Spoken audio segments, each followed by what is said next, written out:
बात करते हैं मार्केट में जीत चैनल पर एक धमाकेदार स्टॉक के साथ में एक ऐसा स्टॉक जो कुछ समय पहले काफी हॉट स्टॉक बना हुआ था और ज्यादातर इन्वेस्टर जो है इस स्टॉक को खरीदने के इच्छुक उस समय लग रहे थे। लेकिन अभी की सिचुएशन को देखा जाए यानी कि अभी की स्थिति पर अगर नजर डाली जाए तो स्थिति बिल्कुल विपरीत हो चुकी है। अभी कोई भी इस स्टॉक को पूछ भी नहीं रहा है। यदि आप यहाँ चार्ट पर नजर डालेंगे तो यहाँ पर आपको देखने को मिलेगा कि 2000 रुपए के आसपास का स्टॉक जो है अभी 700-800 रुपए पर ट्रेड कर रहा है। यानी कि ऊपर से जो है 64 या 65 आप इसको कह के चल सकते हैं, 65% का डिस्काउंट जो है अभी इस स्टॉक के अंदर हमको देखने को मिल रहा है। एक समय था दोस्तों जब काफी यूट्यूबर इसके ऊपर जो है वीडियो जो है शूट किए जा रहे थे, वीडियो उनकी पब्लिक हुई जा रही थी और व्यूज भी अच्छा आ रहे थे। लेकिन अभी की अगर कंडीशन को देखा जाए तो अभी जो है इसमें जो है कहीं पर भी आपको कोई वीडियो दिखाई देने को नहीं मिलती है। अभी जबकि स्टॉक बहुत बड़ी गिरावट के साथ जब आपके लिए अवेलेबल है तो यहाँ पर जो है किसी के द्वारा कोई बात इस पर नहीं की जा रही है। जबकि एक स्टॉक को खरीदने का असली मौका तभी होता है फ्रेंड्स जबकि वो फेयर में हो, ना कि स्टॉक जब ग्रिड में ट्रेड कर रहा हो। ग्रिड में हमको कुछ नहीं करना होता है, अच्छी कंपनी हो तो होल्ड कीजिए। यदि स्टॉक फेयर जोन में आता है तो आप उसको खरीद कर चल सकते हैं। आप लोगों की सस्पेंस को खत्म करना चाहूंगा फ्रेंड्स। तो कंपनी का नाम आप देख सकते हैं, स्पोर्ट किंग इंडिया कंपनी का नाम है। और इसके प्रॉफिट पर अगर नजर डालें जिससे कि आपको पता चलेगा कि स्टॉक के गिरने के रीजन क्या है। तो यहाँ पर प्रॉफिट में आपको यहाँ पर बिल्कुल भी कंसल्टेंसी देखने को नहीं मिलती है फ्रेंड्स। यहाँ पर देखिए प्रॉफिट जो इसका 27 करोड़ का था वो गिरकर कहाँ हो जाता है 8 करोड़ का, यानी कि 3 गुना जो है प्रॉफिट में यहाँ पर आपको डिप देखने को मिलती है। नेक्स्ट ईयर यहाँ पर वही प्रॉफिट बढ़कर होता है 11 का और यहाँ पर देखिए डबल यानी कि 22 का। अगले साल जो है यहाँ पर 19 का घटता है, फिर यहाँ पर बढ़त होती है उसमें तो 24 का आपको देखने को मिलता है। लेकिन अगले साल फिर देखिए 24 का प्रॉफिट जो होता है वो सीधा घटकर हो जाता है आधा यानी कि 12 का। और 12 से देखिए कितना शानदार जंप यहाँ पर लगता है। 12 करोड़ का जो प्रॉफिट होता है वो बढ़कर होता है 85 करोड़ का। और अभी रिसेंटली यदि आप कंपनी का प्रॉफिट उठाकर देखेंगे तो आपको जो है बिल्कुल गजब का और शानदार प्रॉफिट देखने को मिलता है 409 और 413%, जो कि बहुत ज्यादा आपको देखने को मिल रहा है। अब होता क्या है फ्रेंड्स, जब किसी कंपनी का जो प्रॉफिट होता है 85 से सीधा 413 करोड़ का होता है, यानी कि 400 करोड़ आप इसको राउंड फिगर में मान के चल सकते हैं। जब किसी कंपनी का प्रॉफिट 85 से सीधा 400 करोड़ पे पहुंचता है ना फ्रेंड्स, तो मार्केट जो है उससे फिर आगे के लिए यही उम्मीद करके चलता है कि ये जो 400 करोड़ का प्रॉफिट आपको दिखाई दे रहा है ये आगे चलकर 500 का बने, या फिर ये 600 का बने, या फिर ये आगे चलकर 700 या 800 का प्रॉफिट आगे चलकर बने। लेकिन कंपनी का प्रॉफिट जब उस हिसाब से नहीं बढ़ता है तो बाजार क्या करता है, उसकी वैल्यूएशन जो है वो वापस से लेना शुरू कर देता है। और इसके कंपैरिजन में जो कंसिस्टेंट कंपनियां होती हैं उनकी एक्सपेक्टेशन जो होता है बाजार उसी प्रकार से करता है, यानी कि 10% या 15% लेकर चल सकता है कि नेक्स्ट ईयर में जो है हमको इतना प्रॉफिट उसमें बढ़ते हुए देखने को मिलेगा। तो जिस तरीके से उतना प्रॉफिट जो है कंपनी आसानी के साथ बढ़ा भी देती है और वो धीरे धीरे धीरे करके ऊपर की तरफ ही जाती हुई हमको देखने को मिलती है। इसको एक आसान तरीके से इस तरह भी समझा जा सकता है फ्रेंड्स कि जैसा कि मान लो ये कंपनी है, कोई कंपनी का प्रॉफिट जो है एक बिल्कुल अभी कम है, यहाँ पर आपको देखने को मिलेगा जैसे कि किसी कंपनी का प्रॉफिट जो है ये 12 करोड़, इसी का एग्जांपल ले लेते हैं, ये 12 करोड़ से सीधा जो है वो 400 करोड़ का होता है। यानी कि किसी भी कंपनी में जो पहले प्रॉफिट नहीं कर रही थी वो उसमें एकदम से इतना बड़ा जंप आता है कि वो 2 गुना 3 गुना 4 गुना 6 गुना प्रॉफिट कमाकर दे देती है। लेकिन आगे चलकर ये कंपनी क्या अपने प्रॉफिट को मेंटेन रख पाएगी ये जानना बहुत जरूरी होता है। अगर कंपनी जो है अपने प्रॉफिट को आगे चलकर जैसे 400 करोड़ का प्रॉफिट कमाया, अगर ये 600 का नहीं होता है या ये गिर के फिर इसी लेवल पे आ जाता है तो इसकी वैल्यूएशन घट जाएगी और बाजार कभी भी फिर उसको वो वैल्यूएशन देकर नहीं चलेगा जो उसको वैल्यूएशन पहले बाजार में देनी चाहिए। तो इस कंपनी का नेचर भी कुछ इसी तरह का हमको देखने को मिलता है फ्रेंड्स। कभी प्रॉफिट एकदम से बढ़ जाता है और कभी प्रॉफिट में एकदम से इतनी बड़ी गिरावट हमको देखने को मिलती है, जिसकी वजह से इसके जो CAGR रिटर्न है इसमें भी हमको कोई कंसिस्टेंसी देखने को नहीं मिलती है। क्योंकि यहाँ पर आप देख सकते हैं पहले जो है 163 का था, वहाँ पे फिर 97% के होते हैं और अभी की बात करें तो यहाँ पर अभी आपको 52 के ही CAGR इसमें नजर आते हैं।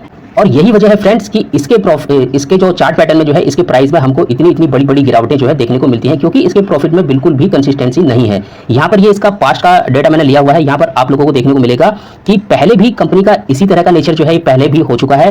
कंपनी में एक बार का समय था जब इसका प्राइस जो है 140 रुपीज के आसपास यहाँ पर आपको देखने को मिलता है फ्रेंड्स, यहाँ तक पहुंच गया था। यहाँ से कंपनी में जो है बहुत बड़ी गिरावट देखने को मिली और कंपनी का प्राइस टूटकर कहाँ तक आ गया, मैं इस बॉक्स को यहाँ से हटा देता हूँ फिर आपको जो है क्लियर नजर आएगा। तो ये प्राइस आपको टूटकर कहां तक देखने को मिलता है फ्रेंड्स, ये मिलता है आपको 40 रुपीज तक। ये देखिए फ्रेंड्स 140 का प्राइस जो है आपको 40 रुपीज पे देखने को मिलता है। तो आप इसको मान के चल सकते हैं 80 से 82% के आसपास की जो है इसमें बड़ी बड़ी गिरावटें पहले भी हमको देखने को मिल चुकी हैं। तो कंपनी में खरीदारी करने से पहले जैसा कि मैं आपको बताता हूं कि कंपनी के नेचर को जानना बहुत जरूरी है। तो पहले भी इतने बड़े बड़े करेक्शन जो है कंपनी में अवेलेबल हो चुके हैं। यही सिचुएशन अभी के समय हमको देखने को मिलती है। अभी के समय की अगर बात करें तो ऊपर से जो है अपने हाई से जो है 4-5% के आसपास जो है अभी स्टॉक टूटा हुआ आपको देखने को मिलता है। और यहाँ से भी पॉसिबिलिटी है कि कंपनी का स्टॉक जो है थोड़ा और नीचे की तरफ जा सकता है यहाँ से भी, क्योंकि पहले भी जब 82% के आसपास जो है करेक्शन दिखा चुका है, तो यहाँ से भी हमको ये मानकर चलना चाहिए कि ये स्टॉक थोड़ा और नीचे जा सकता है। अब जाएगा या नहीं जाएगा ये कोई नहीं बता सकता फ्रेंड, कोई भी यूट्यूबर आपको ये बात नहीं बता सकता। बड़े बड़े एनालिस्ट जो होते हैं, बड़े बड़े एक्सपर्ट जो हैं, उनको भी इस बात का पता नहीं है कि ये स्टॉक यहाँ से और कितना नीचे जाएगा।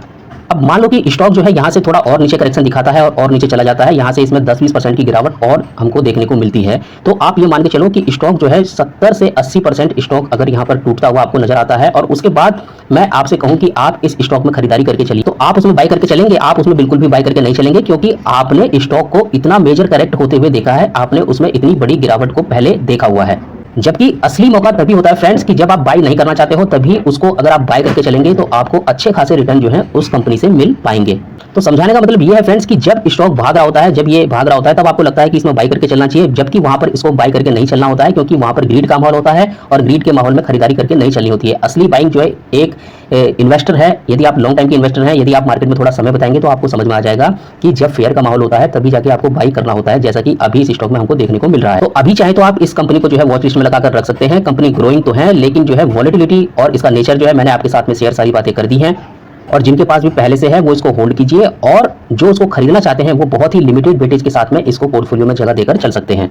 अब इस कंपनी के बाद में अगली कंपनी को डिस्कस करते हैं फ्रेंड्स। इस कंपनी के इन्वेस्टर भी बहुत ज्यादा पैनिक और परेशानी का माहौल इस टाइम महसूस कर रहे हैं, क्योंकि इस कंपनी का जो प्राइस है वो भी तकरीबन जो है 50% से ज्यादा का करेक्शन अभी तक दिखा चुका है। लेकिन उससे पहले कहना चाहूंगा फ्रेंड्स, इसी तरह की इंफॉर्मेटिव वीडियो पाने के लिए प्लीज चैनल को सब्सक्राइब करना ना भूलें, क्योंकि फ्रेंड्स अगर आप चैनल को सब्सक्राइब करेंगे तभी जाके हम अपनी वीडियो आप लोगों तक जल्द से जल्द ला पाएंगे।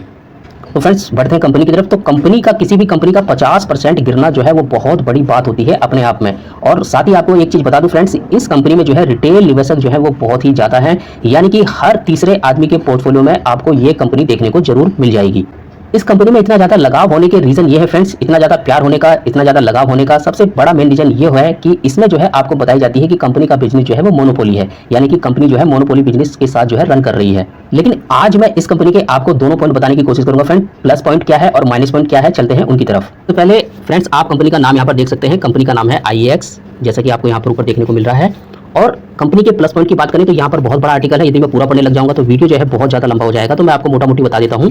कंपनी में प्लस पॉइंट क्या है फ्रेंड्स, प्लस पॉइंट ये है कि कंपनी जो है, जो कि बताया जाता है कि मोनोपोली है, जी हाँ यस बिल्कुल कंपनी जो है मोनोपोली है।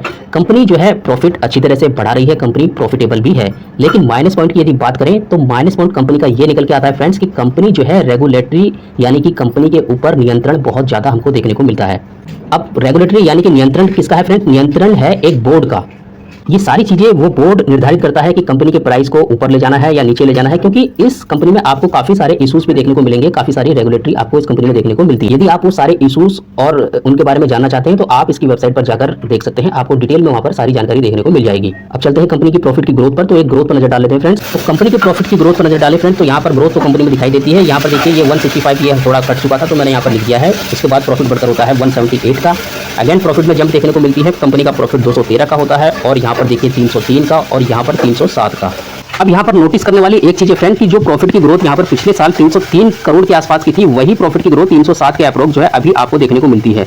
यानी कि जो प्रॉफिट की ग्रोथ है वो यहाँ पर कहीं अटक सी गई है। और ये जो है, जो बड़े निवेशक होते हैं, जो बाजार होते हैं, जो एक्सपर्ट होता है, उनको लगता है कि जैसे इससे पिछले साल जो है कंपनी ने जो है ग्रोथ दिखाई थी, यहाँ पर 213 करोड़ का प्रॉफिट जो है 303 का हुआ था, तो 300 करोड़ का प्रॉफिट जो है वो 400 करोड़ के अप्रोक्स यहाँ पर जाना चाहिए था, जिसके चलते जो है हमको इसके प्राइस में भी ऊपर की तरफ इजाफा होते हुए देखने को मिले। जैसा कि हमने जो है इससे पहले वाले शेयर के बारे में आपको डिटेल में बताया था कि यदि किसी का प्रॉफिट जो है आगे चलकर नहीं बढ़ता है तो उसकी ग्रोथ की एक्सपेक्टेशन जो है बाजार उसी हिसाब से करके चलता है। तो जैसा कि यहाँ पर आपको देखने को मिल रहा है कि इसका जो है बिल्कुल भी प्रॉफिट जो है यहाँ पर एक ही रेंज में ट्रेड करता हुआ दिख रहा है, जिसकी वजह से इसके शेयर प्राइस में भी आपको इतनी बड़ी गिरावट देखने को मिल रही है। कंपनी में इतनी बड़ी गिरावट आने के पीछे के रीजन को यदि मैं आपको बताऊं फ्रेंड्स, तो कंपनी यहाँ पर एक ट्रेडिंग प्लेटफॉर्म के तौर पर कामकाज करती है, और पहले जो कंपनी में जो थे वो पहले 2 ट्रेडिंग प्लेटफॉर्म इस कंपनी में थे।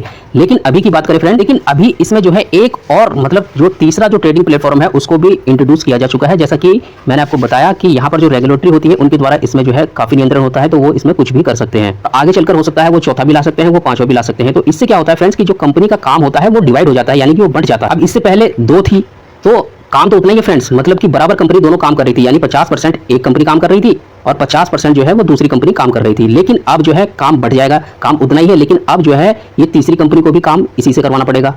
अब ये जो 50% यहाँ से निकलेगा, 50% सॉरी निकलेगा नहीं, जो इसके पास था, और 50% जो है वो इसके पास था, तो ये काम तो उतना ही रहेगा कंपनी के पास। तो इस कंपनी को कहाँ से काम मिलेगा? जो काम करने वाले हैं उनको जो है इसके परसेंटेज में से कुछ कम करना पड़ेगा, इसमें से कुछ कम करना पड़ेगा, तब जाके जो है ये जो तीसरी ट्रेडिंग प्लेटफॉर्म वाली कंपनी जो लॉन्च की गई है इसको काम दिया जाएगा। तो यही एक प्रॉब्लम है जो इस कंपनी में हमको देखने को मिलती है फ्रेंड्स। तो ऐसे में ऐसी कंपनियों में आपको जो है एक लिमिटेड वेटेज देकर ही चलना होता है। ऐसी कंपनियों को अपने पोर्टफोलियो का शीर्षक नहीं बनाना होता है, यानी कि टॉप होल्डिंग में आपको जगह देकर नहीं चलनी होती है, क्योंकि इस प्रकार की जितनी भी कंपनी होती है यदि वो गिरती है तो उसमें अच्छी खासी गिरावट आपको देखने को मिलती है, लेकिन जब यदि इसमें तेजी आती है तो आप तेजी भी इसमें उसी प्रकार की अपेक्षा करके चल सकते हैं। शानदार तेजी का माहौल भी इन स्टॉक में आपको देखने को मिल सकता है। अब इसके लेवल्स को एक बार डिस्कस कर लेते हैं फ्रेंड्स। तो इसके लेवल्स निकल कर आते हैं फ्रेंड्स, यहाँ पर आप देख सकते हैं कि जो इसका लेवल्स निकल के आया था वो आया था 150 का। तो 150 का जो लेवल्स ये निकला था फ्रेंड्स, उसको ये काफी टाइम से जो है सपोर्ट कर रहा था, लेकिन उस सपोर्ट को जो है इसने ब्रेक अप नीचे कर दिया है। तो अब नीचे की तरफ ये कहां तक जा सकता है, इसके लिए हमको थोड़ा सा वेट ऑन वॉच करना पड़ेगा, ताकि हम इसका जो नेक्स्ट सपोर्ट लेवल निकल के आता है उसको जहां पर ये बॉटम बनाएगा वहां के लिए आपको थोड़ा इंतजार करना पड़ेगा। तो जैसे ही जहां पर हमको ये बॉटम बनाता हुआ दिखता है वहां से जो है आप इसमें खरीदारी करने की शुरुआत कर सकते हैं। और जो पहले से इसमें होल्ड कर रखे हैं उनसे भी मैं यही कहूंगा कि वो प्लीज इसको वेट ऑन वॉच कीजिए, और जब तक नीचे कंपनी अपना बॉटम नहीं बना लेती है, बॉटम बना के थोड़ा कंसोलिडेट वहां पर नहीं करती है, तब तक गिरते हुए स्टॉक में आपको कभी भी बाइंग करके नहीं चलनी होती है। और साथ ही जो पहले से इसमें निवेशित हैं वो अपनी होल्डिंग को इसमें ना बढ़ाएं, इसमें जो है एवरेज डाउन करने की कोशिश कृपया करके ना करें। यदि आपको एवरेज डाउन करना है तो जो कंसिस्टेंट कंपाउंडर कंपनी होती है आप उनमें जो है अपनी होल्डिंग को बढ़ाकर चल सकते हैं। और ये मैं इसलिए कह रहा हूं फ्रेंड्स क्योंकि ये कंपनी जो है रेगुलेशन के ऊपर जो है बहुत ज़्यादा डिपेंडेंट है। यहाँ पर जो है इसमें नियंत्रण जो है रेगुलेटरी जो है बहुत ज़्यादा देखने को मिलती है, इसलिए इस प्रकार की कंपनी में थोड़ा बहुत वेटेज आपको देकर चलना होता है, मैक्सिमम से मैक्सिमम 2 या 3% का। अब किस तरह की कंपनी में आपको ज्यादा से ज्यादा होल्डिंग बनाकर चलनी है, उनको अपनी टॉप होल्डिंग में रखना है, किस तरह की कंसिस्टेंट कंपाउंडर कंपनी होती है, उसके लिए आप जो है ये वाला वीडियो जो है स्क्रीन पर आपको दिखाई दे रहा है, ये वाला वीडियो आप जाकर देख सकते हैं। इसमें मैंने 2 बेहतरीन कंसिस्टेंट कंपाउंडर कंपनी आपको बताई हुई है, उनके लेवल्स बताए हुए हैं। इनमें आप जो है अपनी टॉप होल्डिंग अपने पोर्टफोलियो की इन दोनों कंपनियों को बनाकर चल सकते हैं। मैं डिस्क्रिप्शन बॉक्स में इसका लिंक प्रोवाइड कर दूंगा, तो आप इस वीडियो को जरूर जाके वॉच कीजिए, बड़े काम का वीडियो होने वाला है। तो मिलेंगे फ्रेंड्स फिर किसी नई वीडियो के साथ, लेकिन चैनल को सब्सक्राइब करना प्लीज ना भूलें। यदि वीडियो थोड़ा सा भी अच्छा लगा हो तो लाइक जरूर कर दीजिएगा। धन्यवाद।